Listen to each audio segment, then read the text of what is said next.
ओम शांति। 17 जनवरी 2026। आज की मुरली। मीठे बच्चे, जब यह भारत स्वर्ग था तब तुम घोर सोजरे में थे।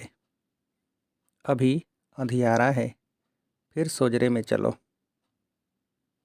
प्रश्न। बाप अपने बच्चों को कौन सी एक कहानी सुनाने आए हैं? उत्तर। बाबा कहते, मीठे बच्चे, मैं तुम्हें 84 जन्मों की कहानी सुनाता हूँ। तुम जब पहले पहले जन्म में थे तो एक ही दैवी धर्म था। फिर तुमने ही 2 युग के बाद बड़े बड़े मंदिर बनाए हैं, भक्ति शुरू की है।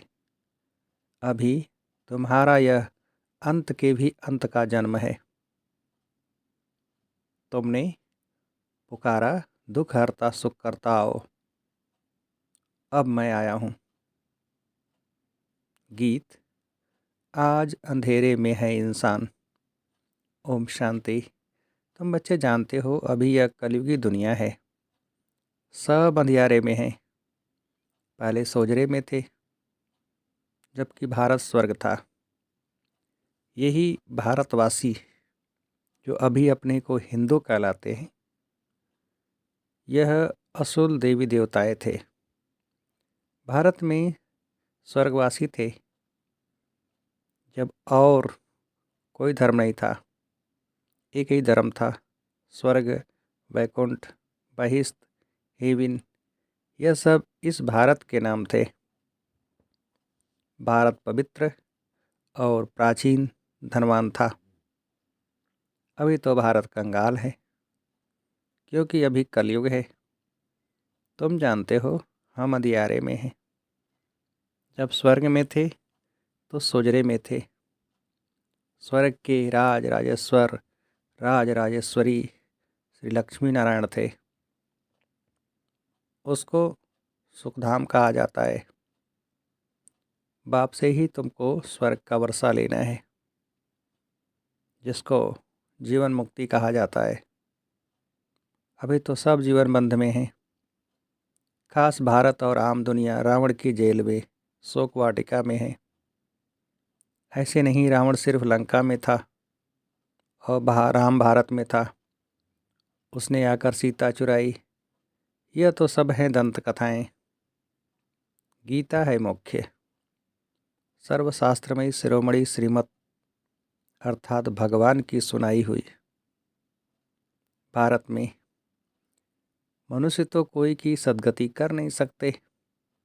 सतयुग में थे जीवन मुक्त देवी देवताएं, जिन्होंने यह वर्षा कलयुग अंत में पाया था। भारतवासियों को यह पता नहीं है, न कोई शास्त्रों में है।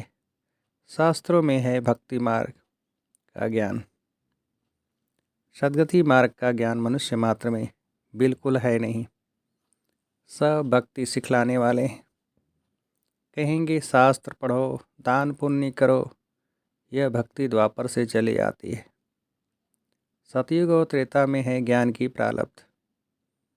ऐसे नहीं कि वहाँ भी यह ज्ञान चलता आता है। यह जो वर्षा भारत को था, वह बाप से संगम युग पर ही मिला था, जो फिर अभी तुमको मिल रहा है। भारतवासी जब नरकवासी बेहद दुखी बन जाते हैं, तब पुकारते हैं, हे पतित पावन, दुख हरता सुख करता। किसका? सर्व का। क्योंकि भारत खास, दुनिया आम, सब में 5 विकार है। बाप है पतित पावन। बाप कहते हैं, मैं कल्प कल्प कल्प के संगम पर आता हूँ, सर्व का सद्गति दाता बनता हूँ। अहिल्याएँ, गणिकाएँ और जो गुरु लोग हैं, उन सब का उद्धार मुझे ही करना पड़ता है, क्योंकि यह तो है ही पतित दुनिया। पावन दुनिया सतयुग को कहा जाता है। भारत में इन लक्ष्मी नारायण का राज्य था। भारतवासी यह नहीं जानते कि यह स्वर्ग के मालिक थे। पतित खंड माना झूठ खंड, पावन खंड माना सच खंड। भारत पावन खंड था, यह भारत है अविनाशी खंड, जो कभी विनाश नहीं होता है। जब इनका यानी लक्ष्मी नारायण का राज्य था तो और कोई खंड थे नहीं, वह सभी बाद में आते हैं। मनुष्यों ने कल्प कल्प लाखों वर्ष का लिख दिया है। बाप कहते हैं कल्प की आयु 5000 वर्ष है। वह फिर कह देते मनुष्य 84 लाख जन्म लेते हैं। मनुष्य तो कुत्ता बिल्ली गधा आदि मनुष्य को सब बना दिया है, परंतु कुत्ते बिल्ली का जन्म अलग है। 84 लाख वैरायटी है। मनुष्यों की तो वैरायटी एक ही है, उनके ही 84 जन्म हैं। बाप कहते हैं भारतवासी अपने धर्म को ड्रामा प्लान अनुसार भूल गए हैं। कलयुग अंत में बिल्कुल ही पतित बन पड़े हैं। फिर बाप संगम पर आकर पावन बनाते हैं। इसको कहा जाता है दुख धाम। फिर भारत सुखधाम होगा। बाप कहते हैं हे बच्चों, तुम भारतवासी स्वर्गवासी थे, फिर तुम 84 जन्मों की सीढ़ी उतरते हो। सतो से रजो तमो में जरूर आना है। तुम देवताओं जैसा धनवान ever happy ever healthy wealthy कोई नहीं होता। भारत कितना साहूकार था। हीरे जवाहरात तो पत्थरों मिसल थे। 2 युग के बाद भक्ति मार्ग में इतने बड़े बड़े मंदिर बनाते हैं। वह भी कितने भारी मंदिर बनाए। सोमनाथ का मंदिर बड़े से बड़ा था। सिर्फ एक मंदिर तो नहीं होगा ना, और भी राजाओं के मंदिर थे। कितना लूट कर ले गए। बाप तुम बच्चों को स्मृति दिलाते हैं तुमको कितना साहूकार बनाया था। तुम सर्वगुण संपन्न 16 कला संपूर्ण थे। यथा महाराजा महारानी, उन्हों को भगवान भगवती भी कह सकते हैं, परंतु बाप ने समझाया है भगवान एक है, वह बाप है। सिर्फ ईश्वर व प्रभु कहने से भी याद नहीं आता कि वह सभी आत्माओं का बाप है। बाप कहानी बैठ सुनाते हैं। अभी तुम्हारे बहुत जन्मों के अंत का जन्म है। एक की बात नहीं है, न कोई युद्ध का मैदान आदि है। भारतवासी यह भूल गए हैं कि उन्हों का राज्य था। सतयुग की आयु लंबी कर देने से बहुत दूर ले गए।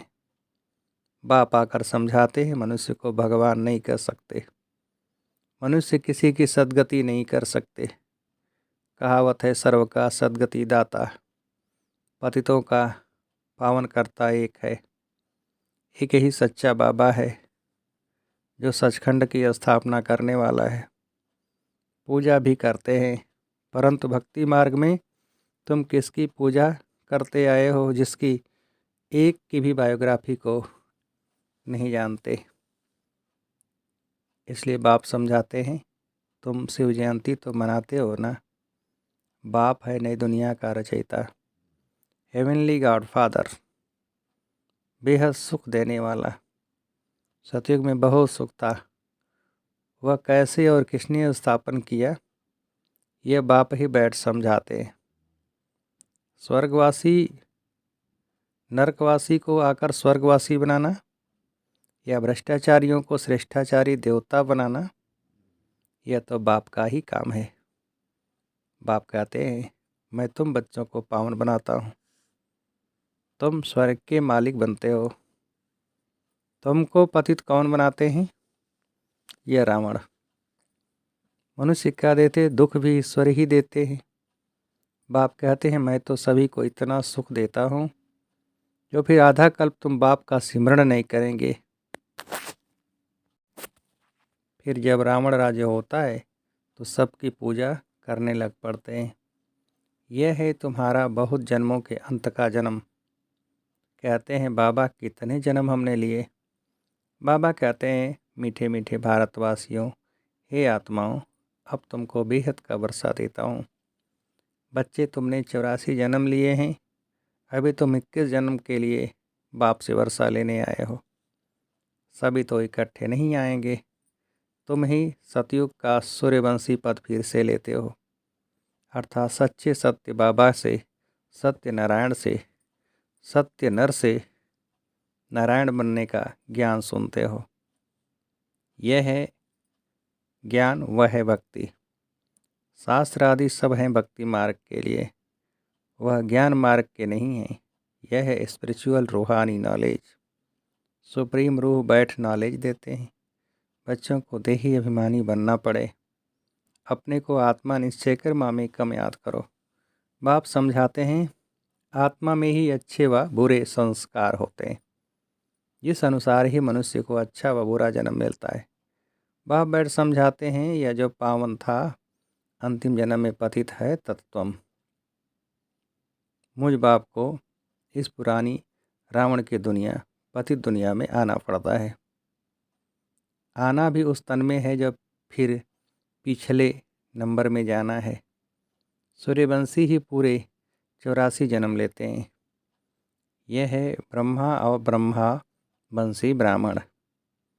बाप समझाते तो रोज हैं। पत्थर बुद्धि को पारस बुद्धि बनाना मासी का घर नहीं है। ये आत्माएं एक बाप को याद करो और राजाई को याद करो। देह के संबंध को छोड़ो, मरना तो सभी को है। सबकी वानप्रस्थ अवस्था है। एक सतगुरु बिगैर सर्व का सदगति दाता कोई हो नहीं सकता। बाप कहते हैं हे भारतवासी बच्चों, तुम पहले पहले मेरे से बिछुड़े हो। गाया जाता है आत्माएं परमात्मा अलग रहे बहुकाल। पहले पहले तुम भारतवासी देवी देवता धर्म वाले आए हो, और धर्म वालों के जन्म थोड़े होते हैं। सारा चक्र कैसे फिरता है सो बाप बैठ समझाते हैं। जो धारण नहीं करा सकते हैं उनके लिए भी बहुत साज है। आत्माएं धारण करती हैं, पुण्य आत्मा पाप आत्मा बनती है ना। तुम्हारा यह 84वां अंतिम जन्म है। तुम सब वानप्रस्थ अवस्था में हो। वानप्रस्थ अवस्था वाले गुरु करते हैं मंत्र लेने के लिए। तुमको तो अभी देहधारी गुरु करने की दरकार नहीं है। तुम सबका मैं बाप टीचर गुरु हूँ। मुझे कहते भी हो हे पतित पावन शिव बाबा। अभी स्मृति आई है, सब आत्माओं का बाप है। आत्मा सत है, चैतन्य है, क्योंकि अमर है। सभी आत्माओं में पाठ भरा हुआ है। बाप भी सत चैतन्य है। वह मनुष्य सृष्टि का बीज रूप होने कारण कहते हैं मैं सारे झाड़ के आदि मध्य अंत को जानता हूँ। इसलिए मुझे नॉलेजफुल कहा जाता है। तुमको भी सारी नॉलेज है बीज से झाड़ कैसे निकलता है। झाड़ बढ़ने में टाइम लगता है ना। बाप कहते हैं मैं बीज रूप हूँ। अंत में सारा झाड़ जड़ जड़ीभूत अवस्था को चक्र लेता है। अभी देखो देवी देवता धर्म का फाउंडेशन है नहीं, प्रायः गुम है। जब देवता धर्म गुम हो जाता है तब बाप को आना पड़ता है। एक धर्म की स्थापना कर बाकी सबका विनाश करा देते हैं। प्रजापिता ब्रह्मा द्वारा बाप स्थापना करा रहे हैं आदि सनातन देवी देवता धर्म की। यह भी सारा ड्रामा बना हुआ है। इनकी एंड होती नहीं। बाप आते हैं अंत में, जबकि सृष्टि की आदि मध्यांत का नॉलेज सुनाना है तो ज़रूर संगम पर आएंगे। तुम्हारा एक बाप है। आत्माएं सभी ब्रदर्स हैं। मूल वतन में रहने वाली उस एक बाप को सब याद करते हैं। दुख में सिमरण सब करें। रावण राज्य में दुख है ना, यहाँ सिमरण करते हैं तो बाप सबका सदगति दाता एक है। उनकी ही महिमा है। बाप नहीं आए तो भारत को स्वर्ग कौन बनाए। इस्लामी आदि जो भी हैं सब इस समय तमो प्रधान हैं। सबको पुनर्जन्म तो ज़रूर लेना है। अभी पुनर्जन्म मिलता है नरक में। ऐसे नहीं कि स्वर्ग में चले जाते, जैसे हिंदू लोग कहते हैं स्वर्गवासी हुआ, तो ज़रूर नरक में था ना। अभी स्वर्ग में गया, तुम्हारे मुख में गुलाब। स्वर्गवासी हुआ फिर नरक के आसुरी वैभव तुम उनको क्यों खिलाते हो।